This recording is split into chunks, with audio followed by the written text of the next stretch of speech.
എനിക്ക് ഓഫീസിൽ ചില കാര്യങ്ങൾ ഇതിന് പാരലായി ചെയ്യാനുണ്ട്. അത് ഈ രാത്രി തന്നെ ചെയ്തു തീർക്കണം.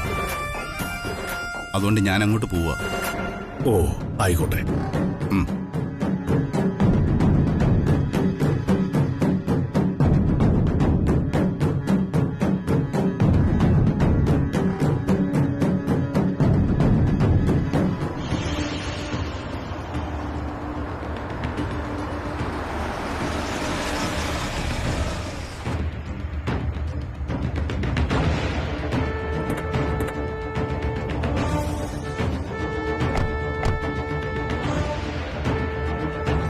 നീ രാത്രി ആരോടൊരു വാക്കും പറയാതെ എങ്ങോട്ട് പോയത്? പോയില്ല, പോകാൻ പോകുന്നേ ഉള്ളൂ. എങ്ങോട്ട്? അല്ല, നീ എന്തിനാ എന്നെ ഇങ്ങോട്ട് വിളിച്ചു വരുത്തത്? തിരിച്ച് ഞാൻ വിളിച്ചിട്ടെന്താ നീ ഫോൺ എടുക്കാഞ്ഞത്? ദേ, നീ വണ്ടി എടുക്ക്, വീട്ടിൽ പോ, അവിടെ നിന്ന് സംസാരിക്കാം. എന്തിന്? മടുത്തു അരവിന്ദ്. ഇങ്ങോട്ട് പറയുന്നത് കേട്ട് ജീവിക്കാനുള്ള സ്വാതന്ത്ര്യം മാത്രമേ തൃച്ചംബരത്തുള്ളൂ എന്ന് ഞാൻ അറിഞ്ഞിരുന്നില്ല. നന്ദന, ഞാൻ നിന്നെ എന്ത് ഒരു തീരുമാനം എടുക്കാനാ ഞാനിപ്പോ നിന്നെ ബുദ്ധിമുട്ടിച്ചത്. തൃച്ചംബരത്തൊരു സീൻ ഉണ്ടാക്കണ്ടെന്ന് കരുതി ഞാൻ ഗുരുജിയെ കാണാൻ പോയിരുന്നു. ഒരിക്കൽ കൂടി എല്ലാം ഒന്ന് ആവർത്തിച്ചു കേൾക്കാനും ചെയ്യാൻ പോകുന്ന തെറ്റിന്റെ പരിണിത ഫലം എന്താണെന്ന് അറിയാനും. ഒരു കാരണവശാലും തൃച്ചംബരത്തെ മൂത്ത മരുമകളായ കല്യാണി ചെയ്യാനുള്ള പൂജ ഞാൻ ചെയ്യാൻ പാടില്ലെന്ന് ഗുരുജി ആവർത്തിച്ചുറപ്പിച്ചു പറഞ്ഞു. അങ്ങനെ ചെയ്താ അത് ശാപമായി തീരുമെന്ന് അറിഞ്ഞുകൊണ്ട് അങ്ങനെ ഒരു ശാപം വരുത്തി വെക്കാൻ എനിക്ക് പറ്റില്ല അരവിന്ദ്. അതുകൊണ്ട് ഞാൻ ഇനി തൃച്ചംബരത്തേക്ക് മടങ്ങുന്നില്ല. നീ എന്താ ഇങ്ങനെ ശാപം വിധി എന്നൊക്കെ പറഞ്ഞിട്ട്? എന്താ നിനക്ക് പറ്റിയത്? നീ ഇങ്ങനെയൊന്നും ആയിരുന്നില്ലല്ലോ. എല്ലാ കാര്യത്തിലും യുക്തി ശാസ്ത്രമൊക്കെ കാണുന്ന നീ എപ്പോഴും ഇങ്ങനെയൊക്കെ ആയത്? ദേ നോക്ക്, ശാപമെന്നൊന്നില്ല, മനസ്സിലായോ? ഇല്ല, എത്രയൊക്കെ വായിച്ച അറിവ് നേടിയെന്ന് പറഞ്ഞാലും അനുഭവങ്ങൾ ചിലതൊക്കെ വിശ്വസിപ്പിക്കും അരവിന്ദ്. ഒരു അന്ധവിശ്വാസിക്കും അത് നിഷേധിക്കാനാവില്ല. നന്ദന, അതിനിപ്പോ എന്ത് അനുഭവം നിനക്ക് ഉണ്ടായേ? എനിക്കല്ല, നമുക്ക്, തൃച്ചംബരത്തിന്. അതെ, അതിന് നമ്മുടെ മുന്നിലുള്ള ഉദാഹരണമാണ്, അനുഭവമാണ്. ആനന്ദ വെളിച്ചം എന്തെന്നറിയാതെ നമ്മുടെ കൺമുമ്പിൽ ഇരുട്ടിൽ തപ്പുന്നത്. നന്ദന, അതെ അരവിന്ദ്, ഇനിയും തൃച്ചംബരത്ത് അങ്ങനെ ഒരു ശാപം വരുത്തി വെക്കാൻ ഞാനില്ല. ഒരു നിന്ദയും ഈശ്വര നിഷേധവും കാണിച്ച് അങ്ങനെ ഒരു ശാപം നിനക്ക് കൂടി ഉണ്ടാവരുതെന്ന് എനിക്ക് നിർബന്ധമുണ്ട്. ഞാൻ അതിന് തയ്യാറല്ല. ഭൂമി പൂജ ഞാൻ ചെയ്യില്ല. ഇവിടെ നിന്ന എന്നെ കൊണ്ടത് ചെയ്യിക്കും. അതുകൊണ്ട് ഞാൻ എങ്ങോട്ടെങ്കിലും പോവാൻ തീരുമാനിച്ചു. നീ എങ്ങോട്ട് പോവാൻ? നീ എങ്ങോട്ടും പോകുന്നില്ല. എടീ, നമുക്ക് എന്തെങ്കിലും മാർഗം കാണാം. എന്നെ വിശ്വാസം ഉണ്ടെങ്കിൽ നീ. അരവിന്ദ്, അത് ഒരതും ഇല്ല. വാ വാ, നമുക്ക് പോവാം. എടി, ഞാനല്ലേ പറയുന്നേ. നീ കാറിലേക്ക് കയറും. ചെല്ലേ, അവിടെ ചെന്ന് സംസാരിക്കാം. ചെല്ലേ.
അഖില, എന്താ അഖില, എന്തു പറ്റി? എന്തു പറ്റി അഖില? പറയേ, സ്വപ്നം കണ്ടോ? കണ്ടു. ഈ ഇടയായിട്ട് ഇതൊരു പതിവായി മാറിയിരിക്കുകയാണ് അഖില. പകൽ ആലോചിച്ചു കൂട്ടുന്ന വികാര വിചാരങ്ങളാണ് രാത്രി ദുസ്വപ്നങ്ങളായി മാറുന്നത്.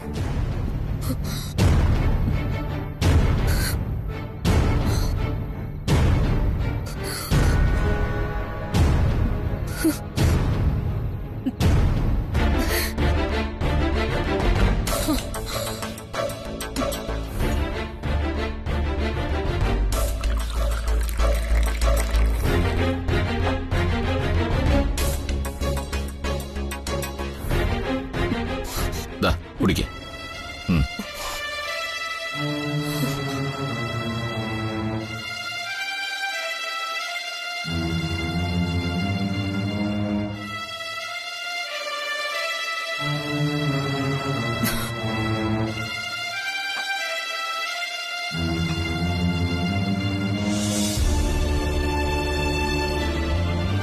അഖില, മുഖത്ത് നിന്ന് ആ ഭയം ഇപ്പോഴും മാറിയിട്ടില്ല അല്ലേ? എന്ത് ദുസ്വപ്നമാ കണ്ടത്? പറയാ അഖില, എന്ത് ദുസ്വപ്നമാ കണ്ടത്? ഓർമ്മയുണ്ടോ? അത് കൃഷ്ണേട്ടാ,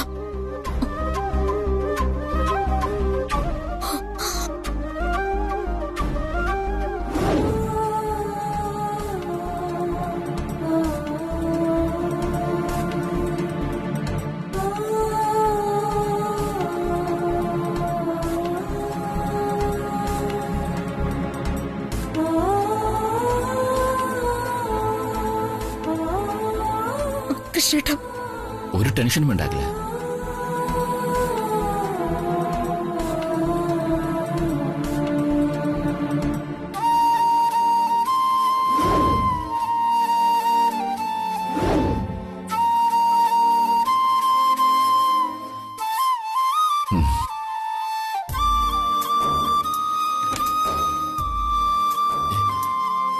കല്യാണി,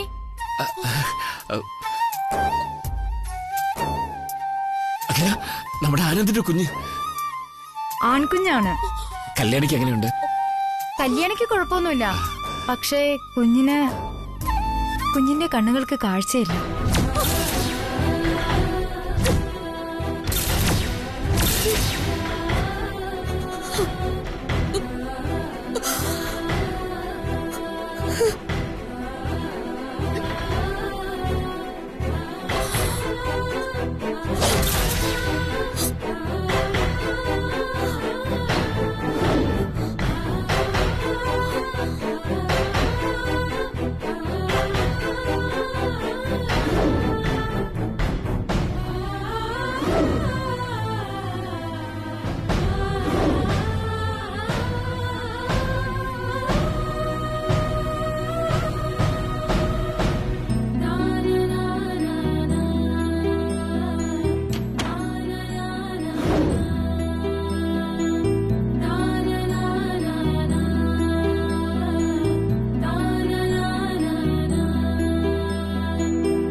അഖില, നീ എന്തൊക്കെ ദുസ്വപ്നങ്ങളാ കാണുന്നത്?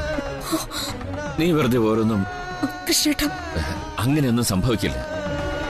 അതിനുവേണ്ടി പാപങ്ങളൊന്നും നമ്മൾ ചെയ്തിട്ടില്ല. ആവശ്യമില്ലാത്ത ചിന്തകളൊക്കെ മാറ്റിവെച്ച് പ്രാർത്ഥിച്ച് സമാധാനമായിട്ട് കിടന്നുറങ്ങാൻ നോക്ക്.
ആന്റി മുത്തശ്ശൻ എപ്പോ വരുമെന്നാ പറഞ്ഞത്?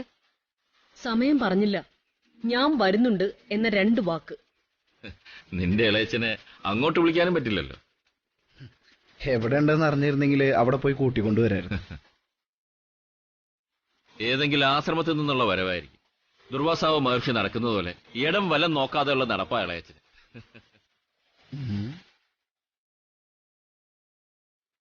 അല്ല, വൈറസ് ശിശു ഇവിടെ ഇല്ലേ? രണ്ടുപേരും കൂടി രാവിലെ തന്നെ ഒരുങ്ങിക്കെട്ടി എങ്ങോട്ട് പോകുന്നത് കണ്ടു. എങ്ങോട്ടാന്ന് ചോദിച്ചിട്ട് അവരെ കൊണ്ട് വെറുതെ കള്ളം പറയിപ്പിക്കണ്ടെന്ന് കരുതി ഞാൻ ചോദിച്ചില്ല. നന്നായി.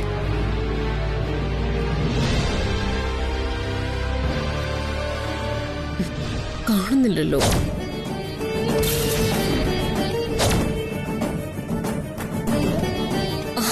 ദേ ഇളയച്ചൻ.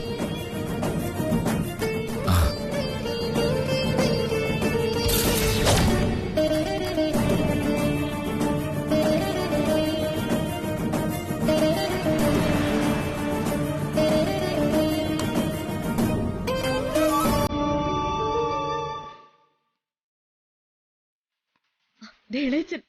നന്ദന, വേഗം ആരതി എടുത്തോണ്ട് വാ.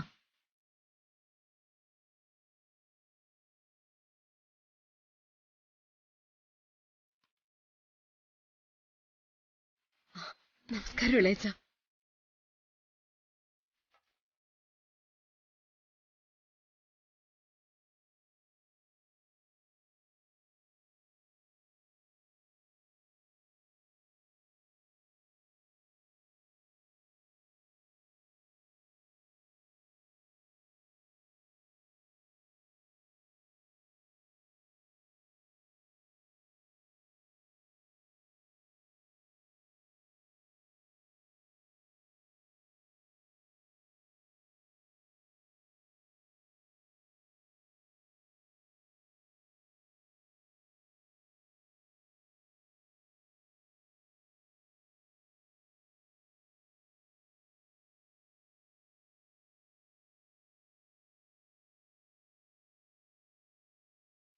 കയറി വേളച്ച.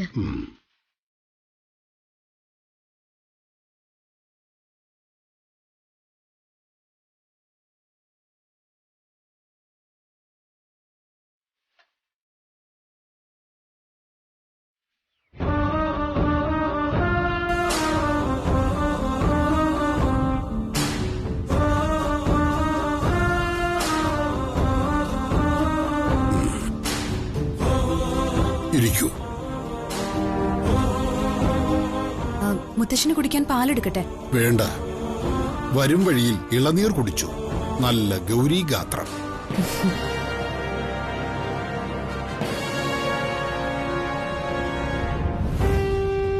എന്താ ഗൗരീഗാത്രം? ഞാൻ പറയാം. ഗൗരീഗാത്രം, അതായത് ശ്രീപാർവതിയുടെ ശരീരത്തിന്റെ വർണ്ണമുള്ള കരിക്ക്. അതിന്റെ പിന്നിലൊരു ഐതിഹ്യമുണ്ട്. ഗൗരിയായ സാക്ഷാൽ പാർവതീദേവി ബ്രഹ്മാവിനെ തപസ് ചെയ്ത് നേടിയെടുത്തതാണ് ആ നിറം. ഇതിനെ പൊരുളറിയാതെ ആളുകൾ ഗൗളീഗാത്രമെന്നൊക്കെ പറയാറുണ്ട്. ഗൗരീഗാത്രമാണ് ശരി. ഇന്ന് മുത്തശ്ശൻ ശാന്തമായ ഭാവത്തിലാണല്ലോ. എന്റെ ജീവിതത്തിൽ ഞാൻ ആദ്യമായിട്ട് മുത്തച്ഛൻ എങ്ങനെ കാണുന്നത്. അരവിന്ദ്, എന്താ മുത്തച്ഛ? ആനന്ദിനെ കൂട്ടിക്കൊണ്ടുവരൂ. അവനെ കാണണമെനിക്ക്.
അരവിന്ദ്, മുത്തശ്ശൻ എന്നെപ്പറ്റി വേറൊന്നും പറഞ്ഞില്ലേ? ഇല്ല ബ്രോ, ബ്രോയെ കാണണമെന്ന് മാത്രമേ പറഞ്ഞുള്ളൂ. വാ നേരം സ്റ്റെപ്പുണ്ട്.